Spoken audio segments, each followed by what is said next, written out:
Welcome to A Magical Life, Health, Wealth and Weight Loss. I'm your host, Magic BARCLAY, lead practitioner at Holistic Natural Health Australia and #1 best-selling author.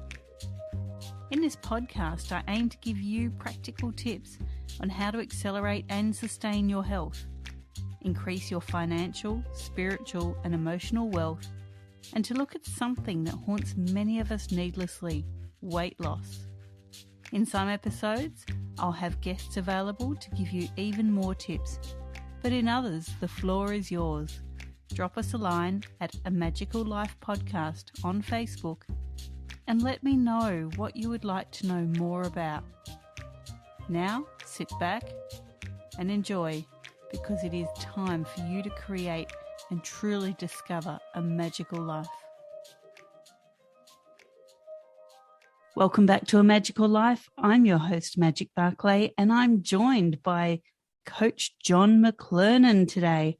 Now, Coach Jon is a weight loss coach, an emotional eating expert who himself has lost 100 pounds. So that's about 50 kilos. From nanotechnology researcher to Navy Marine engineer to globe-trotting nomad, Coach Jon spent most of his time running from his true calling until one question changed his life. He's now on a mission to help others lose weight for good and leave BS diets in a rearview mirror. With Freedom Nutrition Coaching, he marries the science of metabolism, the psychology of behavior change, and the compassion of human connection to create life-changing transformations with his clients. Welcome, Coach Jon. Hey, thank you so much. It's great to be here. And it's so awesome to hear an Aussie accent again, because I really felt like Australia is a second home for me.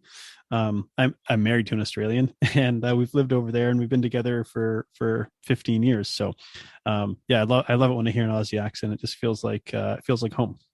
Great. Now listen, I have to ask you, what was the one question that changed your life? I'll give you a little bit of backstory. So it was when I was living in South Africa that I went through some trauma, and we can dive into that if it's relevant. But the fallout from that trauma was essentially I became a binge eating food addict. And so the byproduct of that is I gained a whole bunch of weight, about 130 pounds.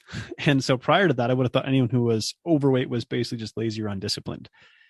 But after I turned to food as a coping mechanism, because I wasn't really equipped to deal with trauma, I found myself kind of wading into this murky world of weight loss and diet culture.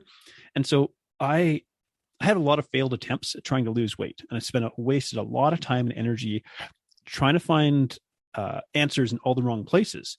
And so it was when I hired this coach back in about 2017, who really shone a light on the glaring problem that was staring back at me. And so the question was, he said, Jonathan, if you make a list of all the things you love and value, how far down that list do I go before I see your name? And so that really jarred me, because it was actually challenging this belief that I held about myself. It was challenging the relationship I had with myself. You see, really because of like all of my failed attempts to lose weight, I could say I'd even become very angry and spiteful towards myself and my body. And it's like I'd repeatedly tried to punish it into submission. And so he was working with me to really heal my relationship with myself, and then by extension, food.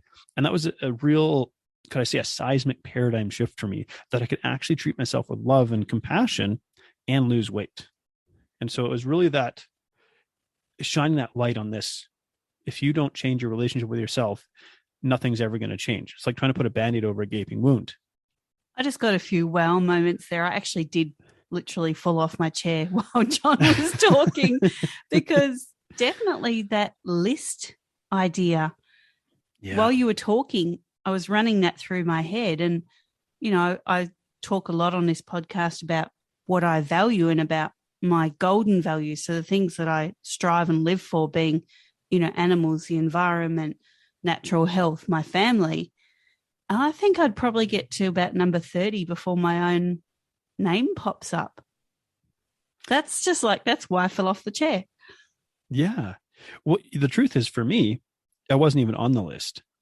And that's why this was such a, like, it was really, I would say he delivered it very well. It was a very well-timed question, but in the moment, it was actually also a very confronting question, because it was really challenging my very like worldview, this entire belief that I developed that I wasn't worthy of love, care, and affection from myself. And that was spilling over into my relationships and interactions with every other person. So here's what I had to figure out. How do I start to love myself? What does that even look like? And I'm a male, and in masculine culture, we don't talk about self-compassion and self-love as a general rule, or we don't see that spoken about. Where do I even start? And so that question really stirred up a lot in me as I was trying to figure all of this out. And, I saw compassion as like a weakness, when in fact, really compassion, well, maybe I could put it this way. So I used to beat myself up a lot. And it's like beating myself up was a way of relieving some of the guilt I would have experienced around maybe having a binge, for example. Compassion is actually another way to relieve the guilt, but where beating myself up would move me backwards, compassion could actually move me forward, because it's actually seeking to understand the behavior without judgment. And when we can understand the behavior and where it comes from and why it occurs, then we can actually create change. Oh my gosh, that is a light bulb moment. We're only a couple of minutes into the podcast. And listeners, let's just recap that. Look at what you've done with compassion, not with guilt. That just reframes the whole situation, doesn't it, Jon? It really does. It's been a monumental shift. And the truth is, I find myself working with probably 90% female clientele. I'd love to work with men. In fact, I had another coach say, I'd love to create a podcast geared towards men and try and talk about what you're talking about, but I'm not sure it's going to get off the ground. So it still speaks to this shift that needs to occur. But compassion is such a challenging concept for us to, I think, because it's been misunderstood. So maybe I could illustrate it this way. Well, let's just say I came across you, maybe I came over for a cuppa or something, and it's halfway through the day, and you got a bottle of wine in your hand, and it's half empty. So if I was to say, "Oh, Magic, you know better than that. Why are you doing this?" The immediate judgment that I just created there then creates a sense of guilt and a desire to retreat and hide the behavior. So then what it means is, in the future, rather than change the behavior, what you're actually going to do is you're going to try to hide the behavior. And that's your brain trying to avoid the discomfort of feeling a sense of guilt. Now, on the other hand, if I was to come to you and go, well, you had a hard day, you're already halfway through that bottle, you might as well finish the whole thing off. That's called enabling. So that's not going to move you forward either. That's just going to reinforce repeating that unhelpful behavior. So compassion really looks to walk the middle road between those two and says, hey, how's your day going? What happened? How'd you get here? And so it's this curious desire to understand. And I like to say that all behavior makes sense. And I don't mean that all behavior is ideal or helpful, but I think if we can understand how our human brain works, we can make sense of our behaviors and why we do it. And then the compassion, by releasing us from the guilt, is what allows us to move forward. And so I like to say I create space for my clients to, in a sense, wrestle with their demons in the light without judgment. And that's where we can create change. Couldn't agree more. Now, Jon, I ask my guests the same 3 questions, and I'm always fascinated with the different answers, the different takes, the different angles that we get on these. So I'm going to fire them at you for this episode. And then in our next episode, I hope you will rejoin me and we'll talk more about creating lasting change. Is that okay? Absolutely. Love it. Great. So the first question is, what can your expertise do to accelerate health? Now, when we're talking health, we're not just talking the physical, we're also looking at the emotional and the spiritual. Mm-hmm. Well, I think all of these things are tied together, right? And so when we see an unhelpful behavior pattern in one area of your life, that pattern is probably being repeated in other areas of your life because there's a deeper internal cause to that. And so what we want to do is we don't just want to address the surface behavior. We want to look at why that behavior exists and where that pattern has come from. And when you can create that internal shift, it's no longer you're trying to force yourself to do something against the internal resistance, but now you're working with yourself. And as that shift is created, it doesn't feel like you're fighting against who you are to become this person you want to be. Perfect. Now, what are your top 3 tips to creating wealth? We're talking not just the financial, but the personal and emotional. That's an interesting one. So the first one is, I like to say that awareness is where we create change. So only 5% of our behavior is really conscious. About 95% of it is unconscious. If we want to create change, such as creating wealth in our lives, we first have to become aware of the behavior patterns that exist. So awareness is the first step to change. The next thing we need to do, though, is make a decision to create change. But there's a little joke that goes something like, there's 5 frogs sitting on a log. 4 frogs decide to jump in a lake. How many frogs are sitting on the log? Well, there's 5. Making a decision doesn't mean you've done anything. It's just you've now decided you're going to take some action. And so then the next thing you really want to do is, if you're going to invest time and effort into it, you want to have some kind of strategy. In other words, you don't just want to throw everything at the wall and see what sticks. You want your actions to be deliberate and meaningful. And so what I'm really trying to illustrate here is, if we want to create change and creating wealth, in a sense, we're trying to create change from a pattern we're currently stuck in. There's really kind of a logical sequence that we want to follow in a step-by-step fashion. And that's exactly like what I try to do with my clients in my program, Lifestyle 180. Great. Now, you were talking about the frogs on the log, and I think we need to draw that out a bit. So with people's health and with creating wealth, people are often the frog on the log, right? Yeah. And they make a decision to go on a diet or to eat better or to go for a walk every day. And listeners, remember I spoke to you about morning routines and why they're important back at episode 83. But just making the decision doesn't do it for you. Now, off air, Coach Jon and I were discussing something that we've both learnt through different avenues. And I was saying, as a coach myself, I find it very hard to get coached because I can't coach myself. I'm not unbiased. I am completely biased, and I'm completely slack and not with compassion am I coaching, but I'm enabling most of the time, or with guilt. So, it's a bit like the painter who never finishes painting his own house, but he'll go and spend hours and hours making masterpieces in other people's homes. Yeah. So I guess, how can the listeners become the frog that takes action from the log? What are some really easy steps once you've made the decision to actually action that?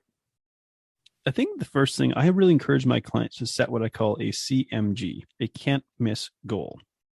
The reason for this is, if we try to create too dramatic of a shift, our brain will resist because it's too far from our current sense of identity, who we see ourselves to be.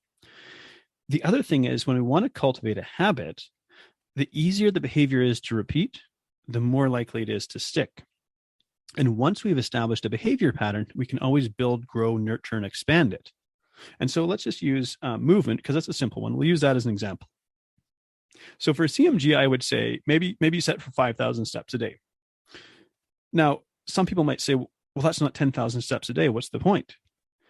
And I would say, well, what is a goal that even on your worst or most difficult day you can likely hit? It's probably not 10,000 steps a day, right? But you can probably hit 5,000 a day. What's required is maybe a small amount of deliberate movement to make sure, on top of the regular amount of movement you get just going about your day-to-day life, you require a little bit of deliberate activity to make sure you hit that mark.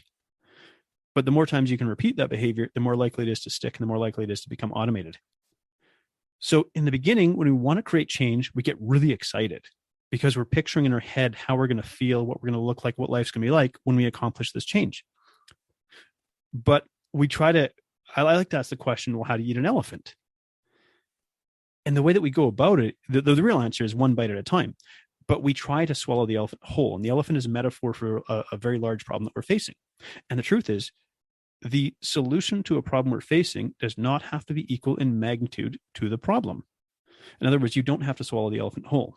And so this idea of setting a CMG, or a can't miss goal, something so simple that even on your most difficult day, you can hit that mark, that means you're going to establish a pattern of behavior that's much more likely to stick. Totally agree. Now, we mentioned a little bit earlier about, I have to come back to this again because I really want the listeners to get this, about the road. with compassion being in the middle. You know, many of the listeners, I guess, have people enabling them, have people making them feel guilty, not just themselves. So how do people seek coaches or their support group that will give them that compassion? Truthfully, that's a hard thing to find. Even to it's the shift is happening, but it still can be a challenging thing to find even in the coaching space, because a lot of us do what's called projection. So for example, you know, when I was at the sort of the height of my struggles with my weight, and I would see my wife eating a chocolate bar, it would make me angry. Now, I wasn't getting angry really at my wife. I was angry at the fact that she could eat a couple of squares of chocolate and put it away. Whereas me, I would feel this urge or this compulsion to eat the entire bar and maybe go scrounging around trying to find more chocolate. So I was seeing my own struggles and imperfections, projecting them onto her and seeing them reflected back at me, and that was making me angry. But really, before we can find that from somebody else, we have to be able to find it within ourselves. And could I say, in a sense, we instruct other people how we want to be treated by how we treat ourselves. That's not a guarantee that everyone's going to treat you nice. I don't mean that. But we instruct other people how we want to be treated by how we treat ourselves. We show people the behavior that we're willing to tolerate with the behavior that we direct towards ourselves. And so when we begin to show ourselves compassion, when we no longer tolerate, beating ourselves up or speaking negatively about ourselves and so on, that means we're more likely to then, for example, my wife used to call me the Tin Man. And it was because I was so used to suppressing, pushing down difficult emotions. As I started going on this journey of self-love and self-discovery, I started then speaking up and saying, my wife's an Aussie anyways, so Aussies can speak kind of bluntly, but she had to speak to me pretty bluntly to be able to reach me when I was the Tin Man. But as I started to become more sensitive and more in tune to the emotions that I felt, I had to start speaking up. And when she would talk to me in a really blunt fashion, say, hey, I don't appreciate that. Here's why. Now, of course, I would do that politely. I wasn't looking for a fight, but I had to show her, here's how I'd like you to treat me versus how you have been treating me or needed to treat me in the past. So it starts with ourselves. And then as we become comfortable and familiar with that, we can then begin to guide others and show them how we want to be treated as well. Thanks for sharing that.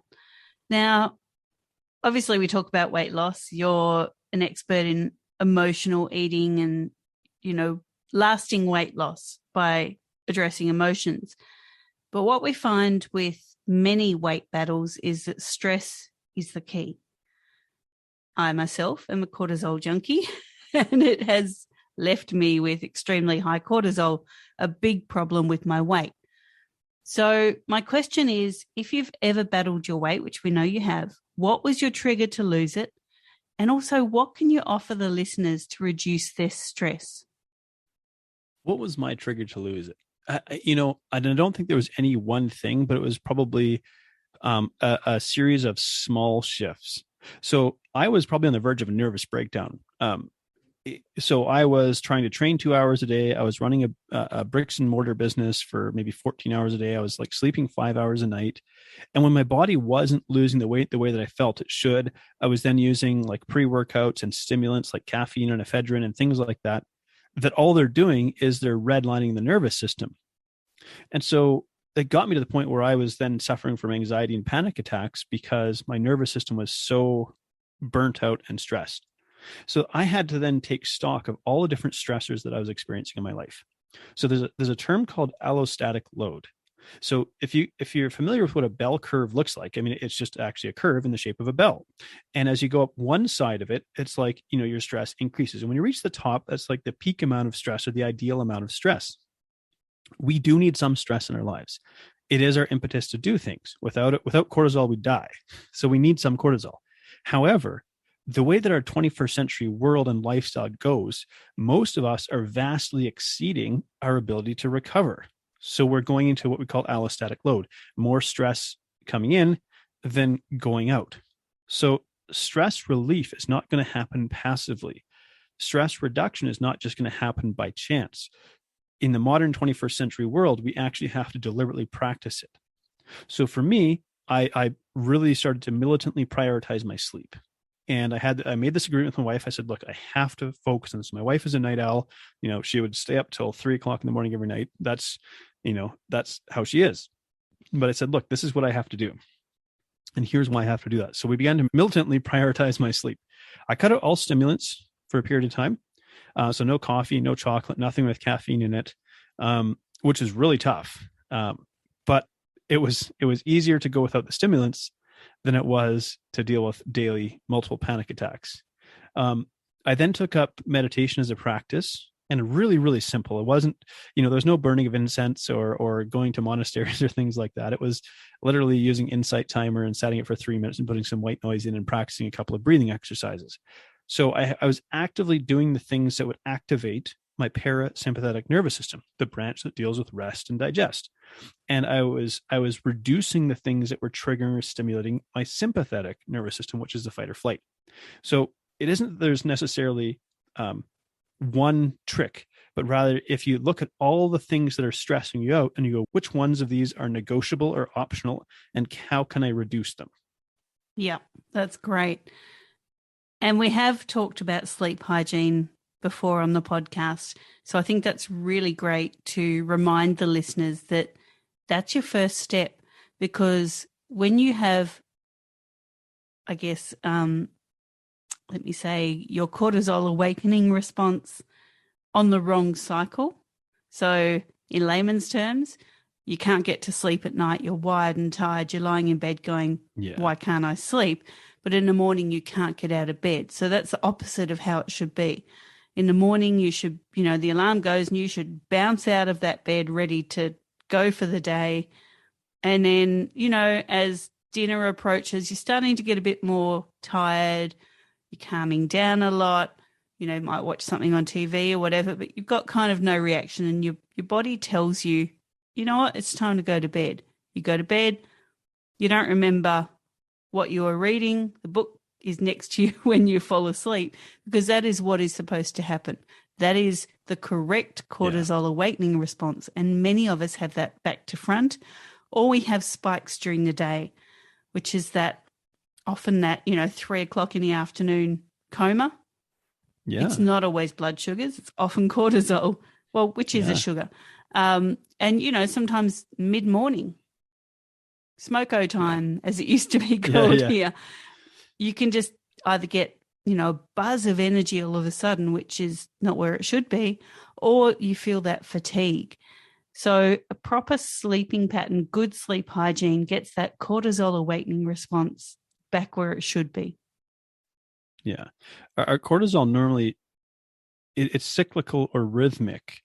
And so in an ideal scenario, what we kind of see, and you could see historically, this would normally follow the rhythm of like daylight and darkness.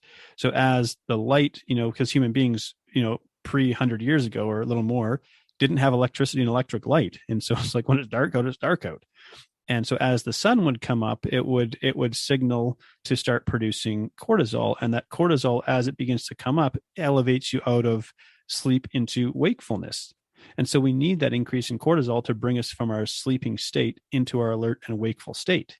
So that normally that would happen maybe say between 5 and 7 or 8 a.m. kind of thing. And then we normally see a dip happen a couple of hours later around that 10, 11 a.m. mark, which is incidentally where we put smoko or a coffee break or whatever we want to call it. And that tended to align with when we see cortisol dipping. It would then pick up, and then we also see another bit of a dip in the afternoon, which again corresponds with roughly the afternoon coffee break that we would see people take. And then it kind of comes up again, and then it starts to fall off in the evening. And as the darkness settles in, we then start to produce melatonin. And melatonin is not a hormone that keeps us asleep, but it helps prepare us to fall asleep. And if cortisol is elevated, it's a real struggle for melatonin, because they're inversely proportional. So as cortisol goes down, melatonin goes up. If melatonin goes down, cortisol goes up. And so this is why even maybe supplementing with melatonin, while it can sort of be helpful, some people say, well, I took melatonin and it didn't work for me. And it's like, well, yes, because your cortisol was still elevated. So you're artificially elevating your melatonin levels while your cortisol levels are still through the roof. And so in that case, it's not going to help you. So if we understand what a normal rhythm is supposed to look like, we can then try to take steps to restore that. And back when I spoke about morning routines, I told the listeners that getting out in the early morning sun helps the bacteria in your gut create that melatonin and the right neurotransmitters to help with your sleep routine. So getting out there, early morning hours, grounding, getting your feet in the soil, getting some sunlight, even if it's winter sunlight, just helps you with that sleep pattern. So there's a lot that people can do that doesn't cost anything that sets them up for a good night's sleep.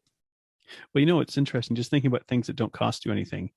Meditation, if we could capture all the benefits of meditation and put it into a pill, we'd have $1 trillion pill.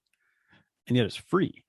And it can be done really simply. It doesn't require anything. You don't have to have an app or a smartphone or anything like that.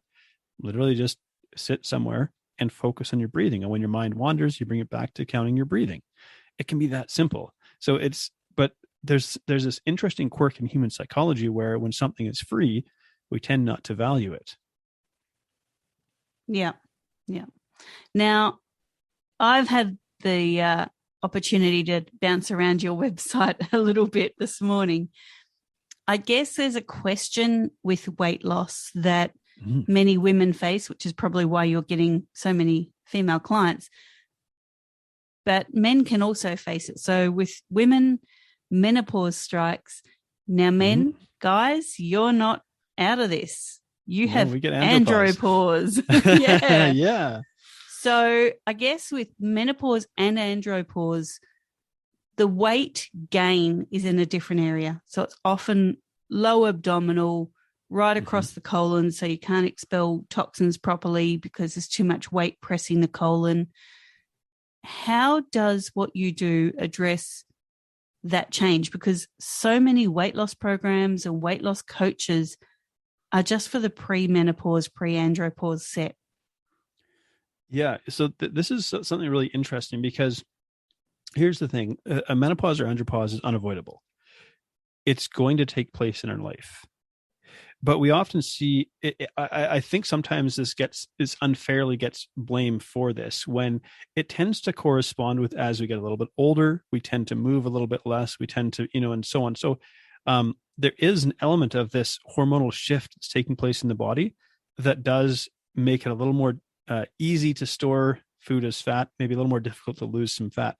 But it's not, we can't put all the blame on the shoulders of this hormonal shift that's happening, nor can we necessarily avoid it from taking place. What we can do is we can create the conditions in our lifestyle that, let's say, make it the best possible experience. And it doesn't mean it's going to be fun. Imagine me, a 40-year-old male, trying to say to a woman, "Oh, you can make hot flashes just fine." No, that's not going to work quite like that. But what I want to allude to here is we can perhaps influence the severity, the intensity, the frequency. So we actually, our hormonal environment is not entirely outside of our influence.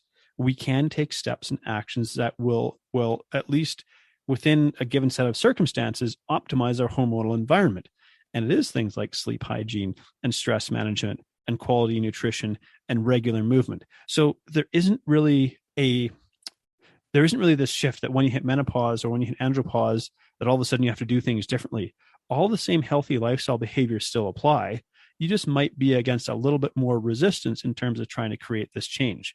And it means that maybe we need to pay a little more attention to recovery, to rest, and to stress management, more so than trying to do the high intensity activity, the heavy weightlifting and things like that. Thanks for that. That's really helpful. So, Jon, I'm going to wrap this episode up. And I'm so glad that you're joining us again for the next episode, and we can really dive into more about freedom of nutrition. But for now, people can find you at www.freedomnutritioncoach.com. You also have a mentorship site, which is www.jonmclernon.com. That's Jon with no H. And we love to offer freebies to our listeners here. So what's a freebie that people can find or that you can send to them to get them started with you?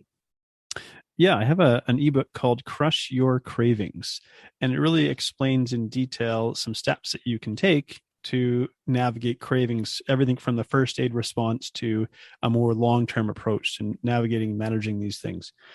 And so you can go to freedomnutritioncoach.com/book. And I think we can put that link in the show notes as well, but it's just my website, freedomnutritioncoach.com/book. You can sign up there, name, email address, and I'll email you a copy of Crush Your Cravings. Fantastic.